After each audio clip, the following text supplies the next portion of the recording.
Diamond. Tanya. Afrika fufu ware. Dès que regarde là. Diamond, dès ne choix dollar carole, n'y a pas d'homme. Tanya, dollar gawa. Ao, on te le n'y a pas de maté on ne mo. Moi pas croire avec un. Moi casser le dollar gagnant. Ao. Ayon. Afrika fufu Bruno are. Allah ne pas quoi moi. Yo Bruno na fifi là. Yo no ba. Oh, yema vado. Madugo Tony. Ayon no ye Bruno. Malanya no voye Tony. Nka o nyale ti. Bruno, dès ne va cho garder le n'y a pas d'homme. Gade a. Garder le n'y a pas d'homme. Nka mo hianga cho nenye beva mo mo hianga. Mo nya afisie makpo nye gale. Alo mo susu ne ma. Enyina ntobo mte Canada won to view si o Nigeria jio. Ha. To nyonu mala nu fun kure nyaga papele nyakwa no yema. Anyo Afrika ile ne ade. Tanya, me kwa bo va hado.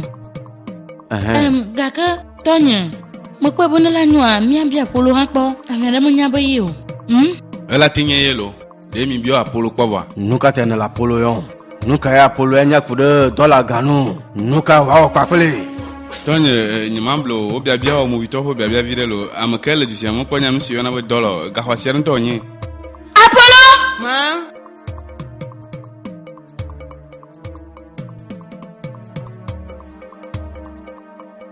Apollo gasio dollar sur le cholo sogne pour homiere.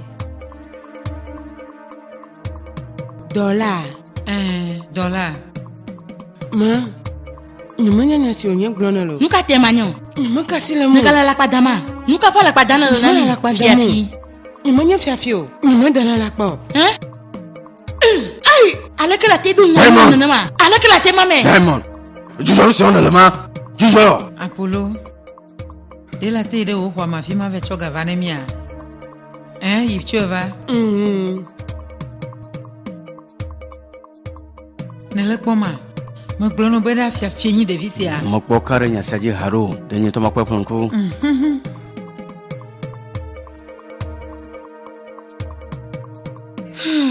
Mo glono be fia fionya.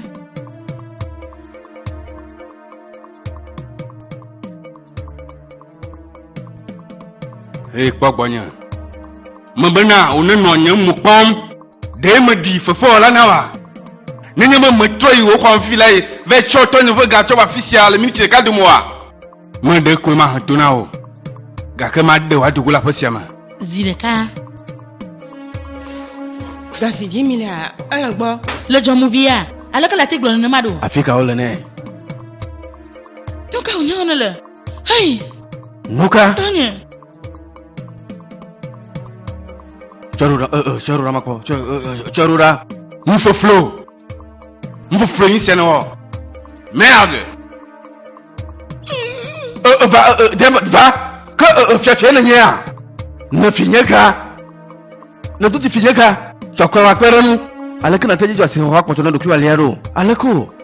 Tanya. Onyo shukara mbalio.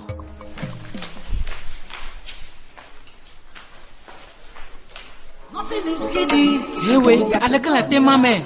Even though the cockroach, no say she dey house. Now she be house girl, but now she be landlady. Every department they call her for answers. Even though she no talk, your name may be Anobi. Apollonia. Yeah.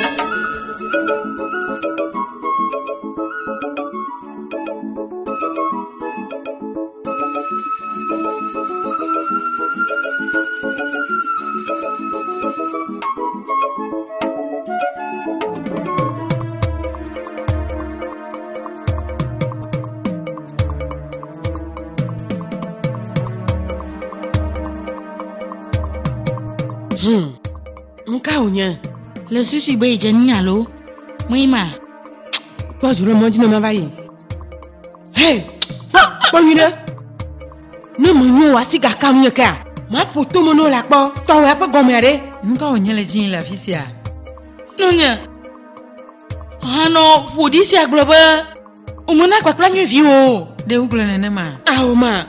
Hey, le glo ne ma. Ni mo glo na mo apa no ni. Ke vinya la pada ya. Mary J. Mary J. Madame. Apa nak nyanyi ya? Ire ho ma fi mo na ve tue pa kwete avana. Madame, apa nak ne be ma tue ve dare kaka nye bureau me ya. De bla na ve tue kwete va. Enyo mo gbono. Ma isirka. Bon fu si anira. Ni mo glo na mo la ma. Ni mo glo de. Le glo ne ma. Nyasi le glo ma.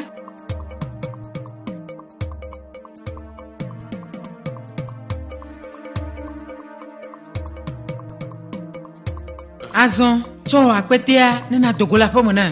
Agbe po le, ni mo glo na mo ma.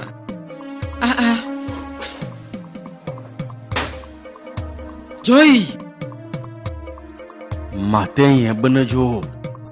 Matin yo.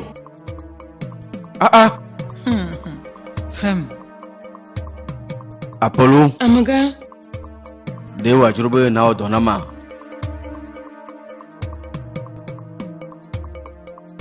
Amaga. Enyo. Fifi laya metro ho. No zunye dola. Akpono amaga. Cho akwete de hwamon. Nothing is hidden with Apollonia. Even now the cockroach, no say she dey house. Now she be house girl, but now she be landlady. Every department they call her for answers. Even though she no talk, your name may be a no be. Apollonia. Nkalala na potole la fima. Nkalala na gale. Madame.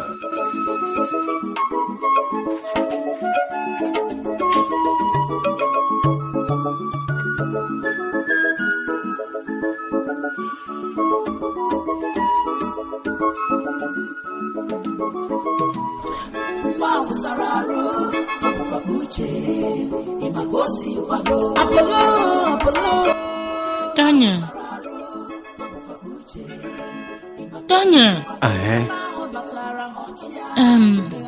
Menyaga achokpo nyenya dugbo. Lenya tepo me. Mo bi o chava ibana onu chogade na.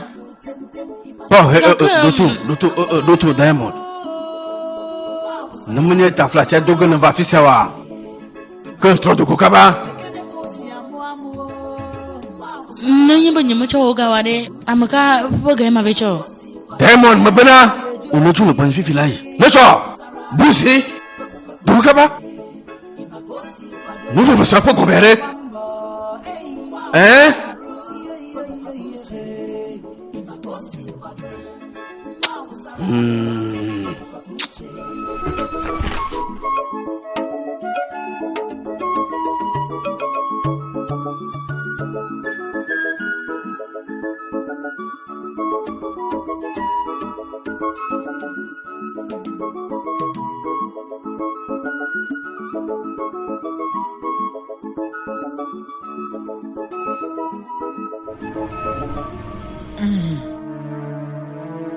Nunca unye.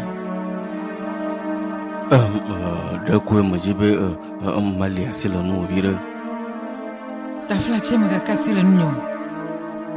Maga kon kaka ve dara fima vona glendade aju mulene na mako chief. Manda kuku magao. Maglono boni ndo kitabu apogo magana sikare nyo.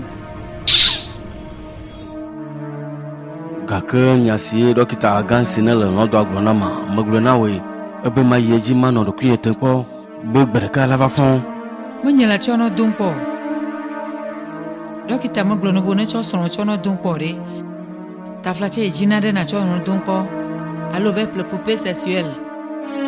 Gaka manyenyo. Bebe nyakana la jiji la gbolo nyimanyo lanka ka sio me anyimaga la wonu ono go masemu nuka unya de ko majibe malo parabe madun chuma nuka unya ko ta konwa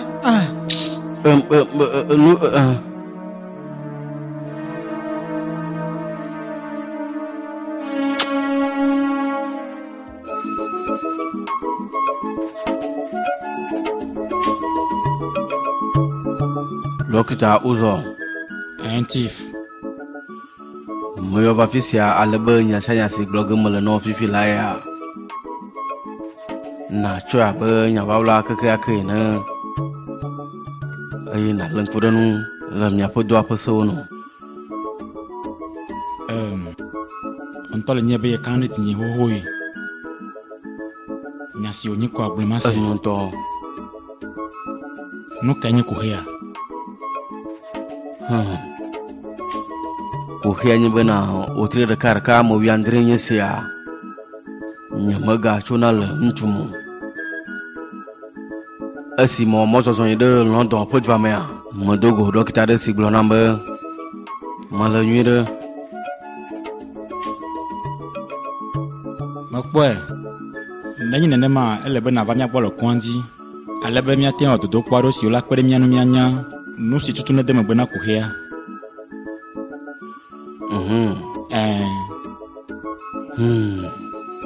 enyo mesi dɔkita ụzọ nyasianyasi mi gblɔ le afi sia ele be wòanye nyawawla le nye kplo dome eme kɔ na wa. chief ne gblɔ nyalawla siwo ne lolo wo sia tɔgbe na kpɔ va yi ye tutu ma le ɖo ŋkua ye ma meɖo ŋku mana woatsɔ na ɖe va nɔ wɔna nɔa megaɖe fu na ɖeku wo nyɔna malea akpe na o kan ɖe dzinye nu sia nu la yi nyuie azɔ amadzo le gbɔ atrɔ yi ɖe kɔa dzi nenye be le sɔgbe kɔa nama nya le sia agblɔ be zã ɖe ma sukara meli o akpe nɔ kaka mesu akpe o.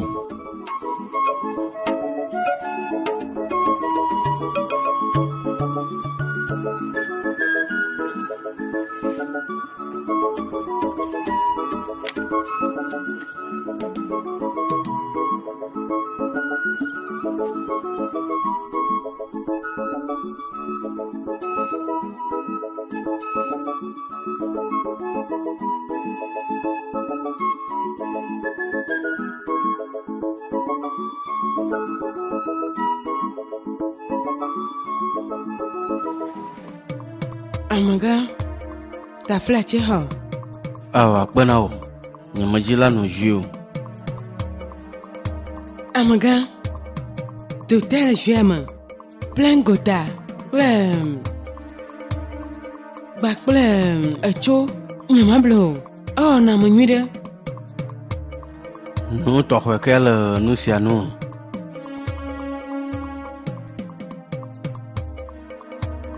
Ŋutsu wònyona enana bena wonɔna taflatse wonɔna ŋutsu me nyui ɖe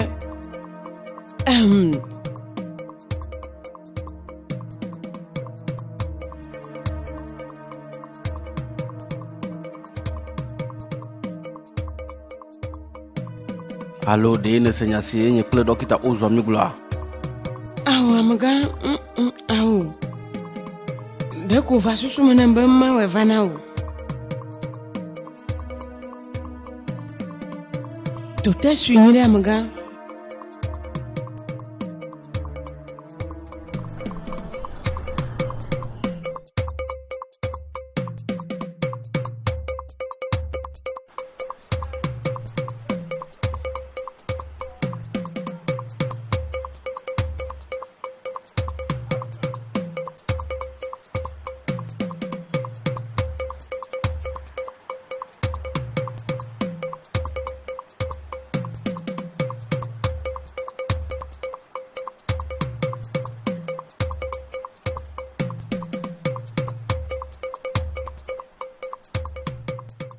Apolo amega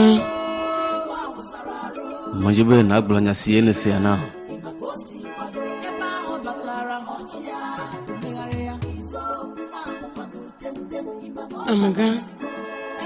amega nye mɔna nya diolo. nye hã nye megblɔ nenema o menye nyui ɖe bena menye nya dɔwɔla o gake gblɔ nya si ye ne sia na.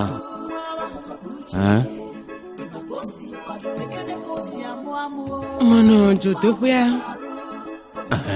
ye mese aƒenɔ nye nɔ nya gblɔm na ame aɖe le kaƒomɔ dzi bena wòmegatsona le ŋutsu mo eteƒe dzidzi. Egblɔ nya ma Amaga manya don mololo deko. Onyo. Nyamala.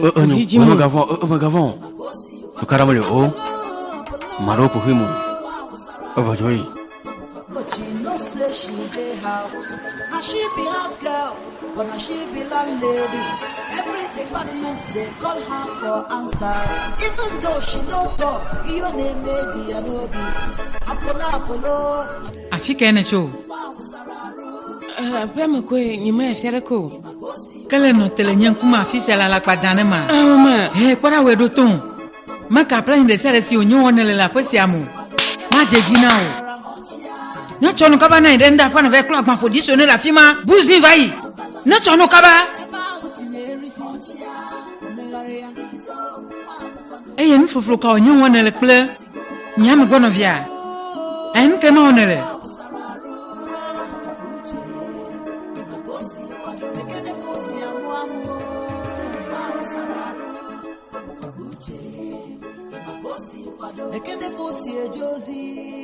Nyamado yi na wochu karase yawo.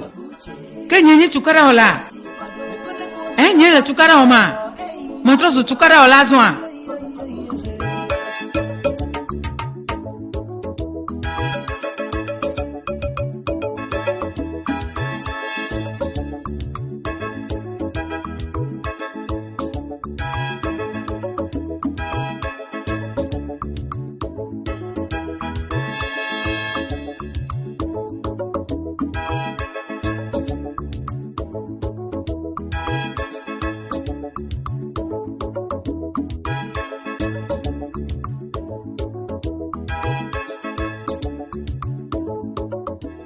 Ezomina. Nuka honya. De ni moglo no kpova ebe. Akoma la tro gboba wa. Moglo no be la gbova. Ni mesenya sinda blagomo. Nele yin glema nyuria. Na senya si gloma le agomo.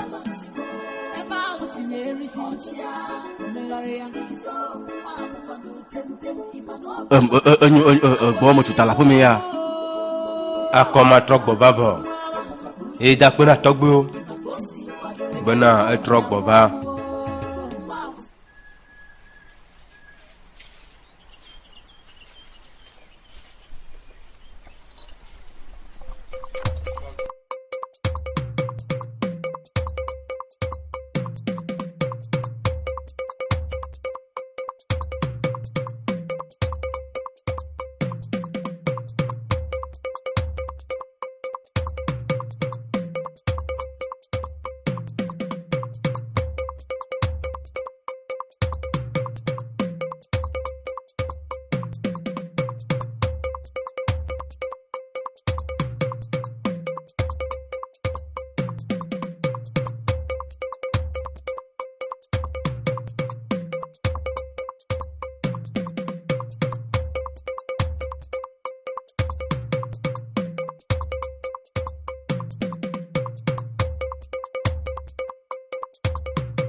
Ozomena.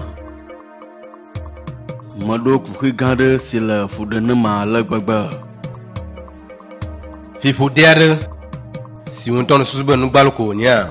Le nu glan le nu. Fifo de kai onya. Machi. Besi gbene de dogole wa pomea. Efo fideo de ne don kuya. Ne don kuya.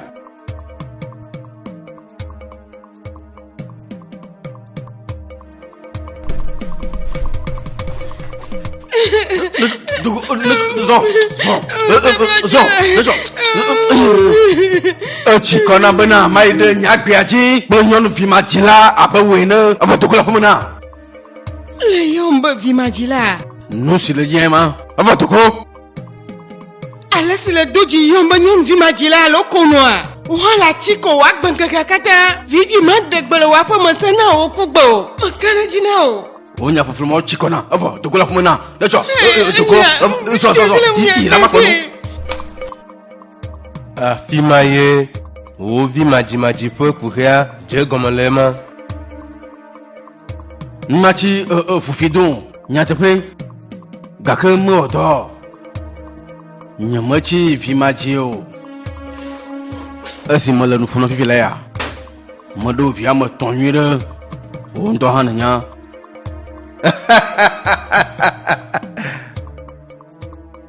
Ife nyinde nyambonite.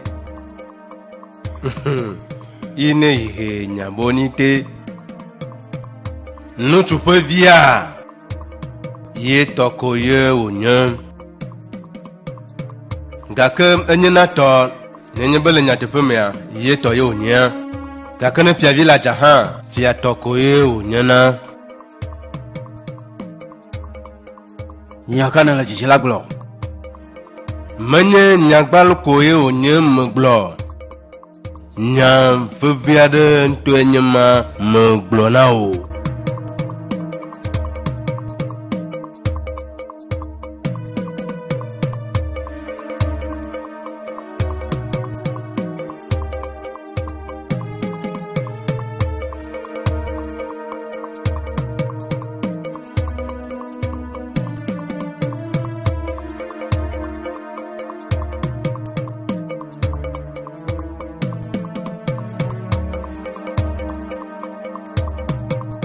Nunca tine vale la fisia.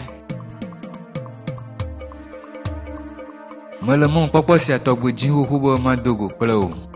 Nyema jibo ma va pe mo. No na va do kuhi kple chifo. Nunca tine le. Togbo nyo po ngole gbogbon. Le ji bidon vovere. Afika e ukana nya. Dene nyebe nyema ga tele vivo buji.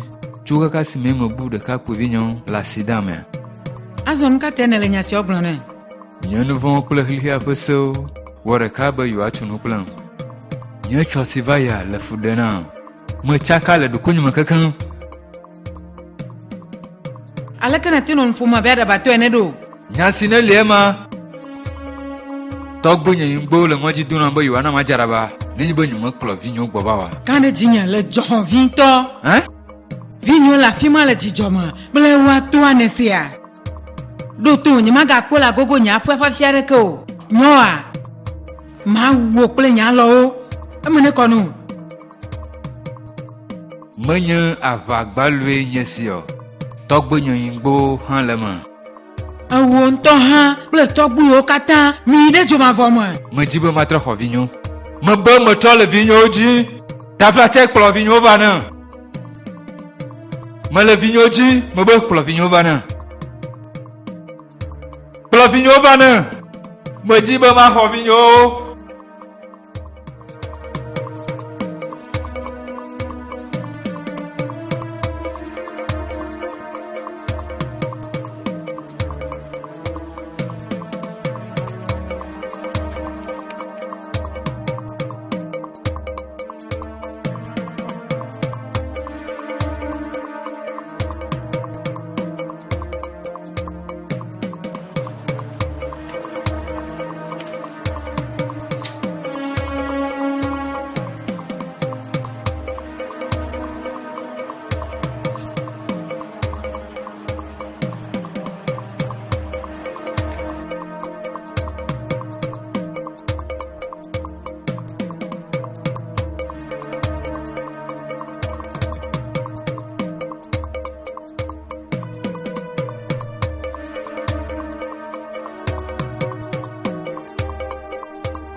Nusi amatino jojone jinyo. Gbado, nusi amatino jojone jinye le isi amu. Nanya. Melissa Cindia. Melissa Cindia. Afika to wade. Ola no homolejia. Enyo magbono ma ikwe mava. Nanya tafla chen hotel. Nka onye. Mapudrivoni ya de chozamea. De chugwivinya. No ha mia fonu kure nusi anu. Fifi la ya. Ehia vovire ma fonu kule to. Mekpɔ ɖabatɔre wonɔnye ya. Ebena yifo vie menye. Eye tɔgbu yi nugbɔ be ne kplɔ nye gbɔva.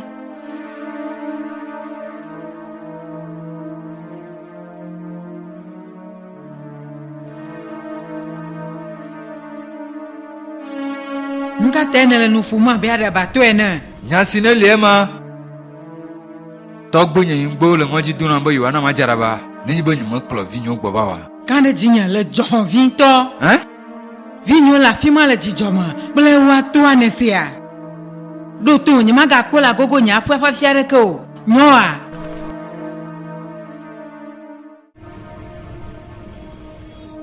Ah. Vinyo magavon. No me pu na mia papa so akure nya sianu.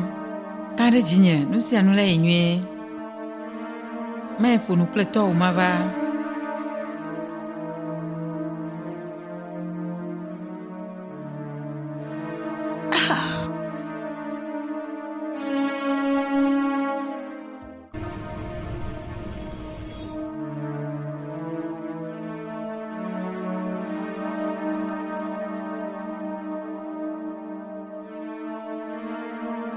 Nyaloloa.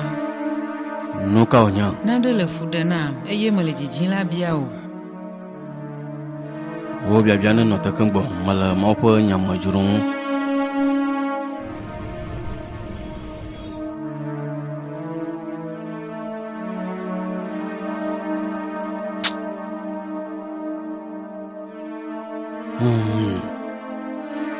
Nuka.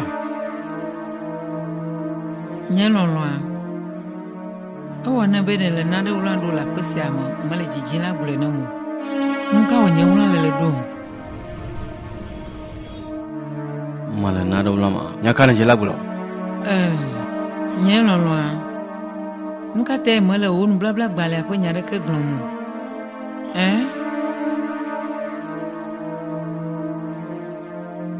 Mbabla pa gbanle ka po nya onya glona la. Nyaloloa sro ye menye. Eye mundo to tete la nya. Nenye bele mulo won bla bla gbale avo lo mo po mule wa.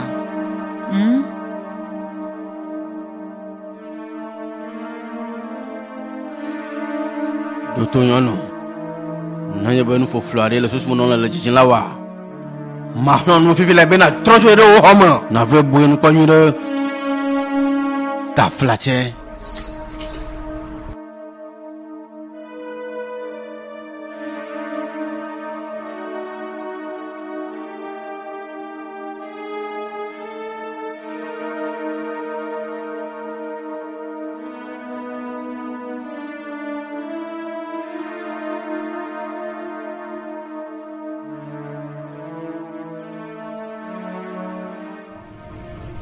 Nka jinele.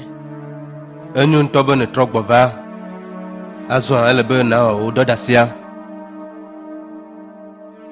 Totasika. Le dola de vieux apagbe. Ela be le faku gandem. Nyamado fiare ko. Oh, chande vilasio. E vieux nye wo nuku e yo hane trozu yepo nuku. Adre.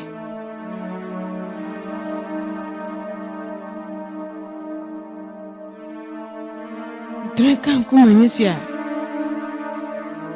Egomeyari. Nyanuku. Dre baraka nyisia moku.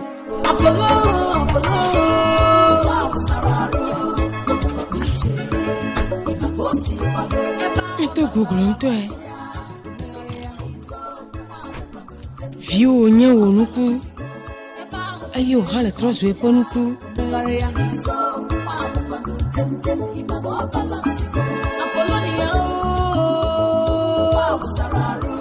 Ozomena. Nado lia ni majina bana macho du kunye demu gaka esiaya malegoso adesilema. Nuka yo nya. Nu twade va gbonye la peme. Va bio wa peme tase. Esi mo bio bana nuka ojila ole gbo ha. Ebe nyama ba glo no bana yepon ku le chief odogu pa peme maglo no nyire. Esi agomenye bana. Chief odogu posran don pa ple nene fonu twayo choji de vimo si o kon mi le chief odogu pa premier. Alakanya de nusi agomodo. Nyasio ntwa glo a nya de ponya. ne nya teƒe wonya kema kuhe gare janyi nyɔnu ma gbegble gã aɖe ŋutɔ ye wò hẽ gbɔna na mí. enyo azɔ amabia mɔ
Bambo,